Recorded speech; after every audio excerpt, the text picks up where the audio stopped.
यह दास्तान उस दौर की है जब हीरो कंपनी दुनिया के सबसे बड़ी साइकिल बनाने वाली कंपनी में से एक कही जाती थी। साथ ही इसका नाम दुनिया की दिग्गज कंपनियों में गिना जाने लगा था।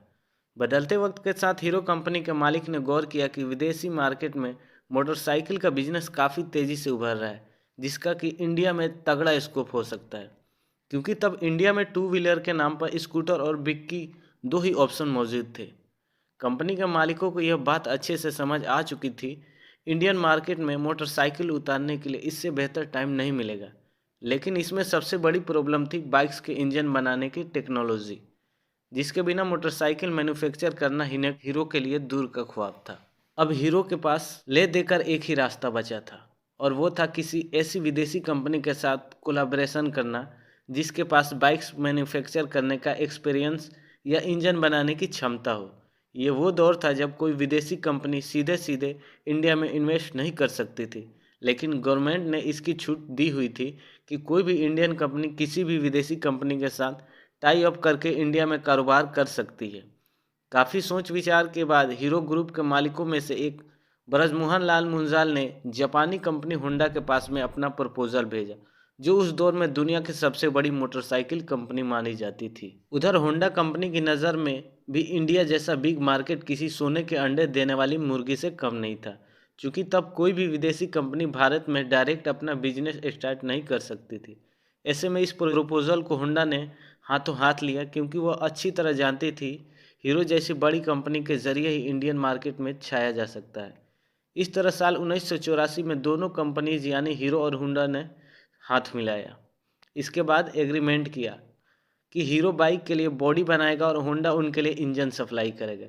इसी के साथ ही दोनों कंपनियों ने एक एनओसी भी साइन की, जिसके मुताबिक फ्यूचर में कभी वे एक दूसरे के सामने अपना प्रोडक्ट लॉन्च नहीं करेंगे। बस फिर क्या था, बिना किसी देरी के ही हीरो होंडा का पहला प्लांट हरियाणा में लगा दिया गया और साल 1985 में अपनी पहली बाइक CD100 मार्केट में लॉन्च कर दी गई।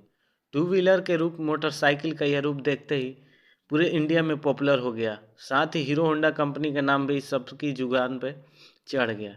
इस पॉपुलैरिटी की दूसरी सबसे बड़ी वजह थी स्कूटर के कंपैरिजन इस बाइक का ज़्यादा माइलेज और साथ ही इसका प्राइस, जो मिडिल क्लास के लिए काफ़ी अफोर्डेबल था।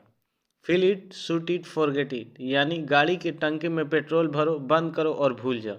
कंपनी का यह टैगलाइन भी लोगों को खूब पसंद आया था, जिसमें यह मैसेज साफ था कि इसका माइलेज ज़बरदस्त है। इंडियन मार्केट में हीरो होंडा की कारोबार अच्छा चल रहा था, लेकिन कंपनी के भीतर की सिचुएशन इतनी ठीक नहीं थी जितनी कि बाहर से नज़र आती थी।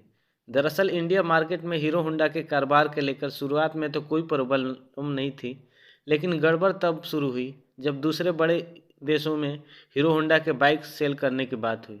क्योंकि अमेरिका और रूस जैसी डेवलप कंट्रीज़ में होंडा तो पहले से ही अपनी बाइक सेल कर रही थी और वहाँ उसकी मार्केट ख़राब ना हो, इसलिए उसने हीरो होंडा को इन देशों में अपनी बाइक सेल करने के लिए परमिशन देने से साफ इनकार कर दी। होंडा चाहती थी कि हीरो होंडा इंडिया के अलावा सिर्फ नेपाल, भूटान और बांग्लादेश जैसे पड़ोसी देशों तक ही सीमित रहे। इधर हीरो कंपनी, जिसका नाम साइकिल मैन्युफैक्चर के तौर पर Guinness book of world record में दर्ज था, वह इंटरनेशनल मार्केट में अपनी बाइक्स के लिए भी वही खास पोजीशन बनाना चाहती थी। लेकिन होंडा की वजह से उसकी रफ्तार पर जैसे ब्रेक सी लग गई थी। इसका नतीजा यह हुआ कि दोनों कंपनीज के रिलेशन ख़राब होने लगे। चूँकि एग्रीमेंट के मुताबिक अभी तक हीरो कंपनी सिर्फ बाइक की बॉडी बनाती थी, इसलिए चाह कर भी अलग नहीं हो सकती थी, क्योंकि इंजन के लिए तो वो अभी तक वे पूरी तरह से होंडा पर डिपेंड थे। हीरो कंपनी को यह बात अब समझ में आ चुकी थी, अगर उसे होंडा से अलग होना है तो फिर खुद का इंजन मैन्युफैक्चर करना ही पड़ेगा। हीरो ने तय कर लिया कि वह अपने प्रॉफिट को इंजन बनाने में खर्च करेगा और फिर जो होगा वही हुआ। हीरो का यह डिसीजन होंडा को नागवार गुजारा और दोनों के बीच का मनमुटाव और बढ़ गया। हालांकि साल 2004 में हीरो समूह और होंडा कंपनी ने अपने एग्रीमेंट को 10 साल के लिए आगे बढ़ा दिया था, जिसके तहत तय हुआ कि होंडा पहले की तरह ही इंजन उपलब्ध कराती रहेगी। इस एग्रीमेंट का रिन्यूअल साल 2014 में होना था, लेकिन मनमुटाव तब तक इतना बढ़ चुका था कि उससे पहले ही दोनों कंपनियों ने अलग होने का फैसला कर लिया और मुंजाल परिवार ने साल 2010 के दिसंबर में होंडा की सारी 26% हिस्सेदारी, जो 3,841.83 करोड़ रुपये की थी, उसे खरीदने की घोषणा कर दी। उसी दौरान के एक इंटरव्यू में हीरो होंडा के एमडी और सीईओ पवन मुंजाल ने बताया कि यह पिछले 25 साल में सबसे अहम घोषणा है। दरअसल इस मतभेद और अलगाव की सबसे बड़ी वजह थी कि एक तरफ हीरो ग्रुप चाहता था कि अपनी एग्रीमेंट के तहत दूसरे बड़े देशों में हीरो होंडा की बाइक्स की सेल पर लगी रोक खत्म कर दी जाए, लेकिन वहीं दूसरी तरफ होंडा कंपनी इस परमिशन के बदले हीरो से और ज़्यादा रॉयल्टी की डिमांड कर रही थी। इतना ही नहीं, साल 2000 में होंडा द्वारा अपनी Honda motorcycle and scooter India के जरिए 2000 में दोपहिया बाजार में उतारने की कोशिश भी दोनों कंपनियों के बीच अलगाव की एक बहुत बड़ी वजह बनी।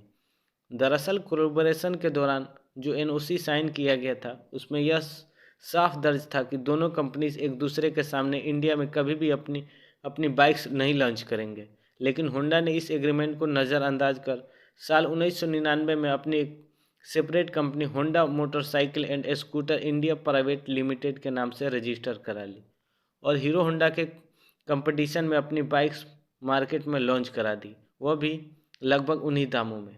इसका नतीजा यह हुआ कि हीरो होंडा के कस्टमर्स बढ़ते चले गए। हीरो ग्रुप को नुकसान उठाना पड़ा, जो कि नेचुरली होना ही था। कुछ ही सालों बाद होंडा ने एक्टिवा स्कूटी लॉन्च कर स्कूटर सेगमेंट में भी अपने पैर जमा लिए। हीरो जहां अभी भी हीरो होंडा के प्रॉफिट में अपनी हिस्सेदारी तक ही सीमित था, वही होंडा को दो तरफा प्रॉफिट हो रहा था। जाहिर सी बात है कि यह वजह काफ़ी थी हीरो कंपनी को होंडा से अलग होने के लिए, जिसके बाद साल 2010 आते आते दोनों कंपनी अलग हो गई। हालांकि हीरो के पास होंडा नाम को साथ में लगाने का राइट साल 2014 तक था, लेकिन हीरो खुद भी अपने आप में एक बड़ा नाम था, इसलिए उसने यह जरूरी नहीं समझा कि होंडा नाम का सहारा लिया। जापानी कंपनी होंडा से अलग होने के बाद हीरो ग्रुप ने अपनी सारी तैयारी पहले ही कर ली थी। बस इंतजार था तो कंपनी के शेयर धारकों की मंजूरी का, जिसके मिलते ही कंपनी ने अपना नाम बदल के हीरो मोटोकॉर्प रख लिया। 16 दिसंबर 2010 को हुए इस अलगाव के बाद हीरो होंडा कंपनी में दोनों ही कंपनी के 26% शेयर थे, जिसमें से होंडा ने अपने 26% शेयर हीरो को ही बेचने का फैसला किया और हीरो कंपनी के प्रमोटर ब्रजमोहन लाल मुंडाल ने 1.2 अरब डॉलर में ये शेयर खरीदकर अपनी नई कंपनी हीरो मोटोकॉर्प के नाम से शुरू की। उस दौरान दिए गए अपने एक इंटरव्यू में हीरो मोटोकॉर्प के अध्यक्ष ब्रजमोहन लाल मुंजाल ने बताया कि हमारे और होंडा के बीच जो अलगाव हुआ है वो हमारे लिए एक शुभ संकेत था। इसके अलावा यह हमारे लिए एक नए युग की शुरुआत है। उन्होंने बताया कि हीरो अब दुनिया भर में स्वतंत्र होकर अपना दम दिखलाएगी और विकास के नए आयाम स्थापित करेगी, ऐसा उन्होंने कुछ लेक्चर में बताया। मज़े की बात कि जब हीरो और होंडा कंपनी एक दूसरे का अलग हुई तो लोगों को लगने लगा कि होंडा के सपोर्ट के बिना हीरो अपनी ज़्यादा दिनों तक मार्केट में सर्वाइव नहीं कर पाएगी, लेकिन आज हीरो मोटरकॉर्प का नाम दुनिया की सबसे बड़ी मोटरसाइकिल बनाने वाली कंपनियों में से एक बन चुका है, जो करीब 40 देशों में अपनी बाइक सेल कर रही है। तो गाइज़, वीडियो कैसा लगा? वीडियो अच्छा लगा हो तो प्लीज़ हमारे चैनल को सब्सक्राइब कीजिए।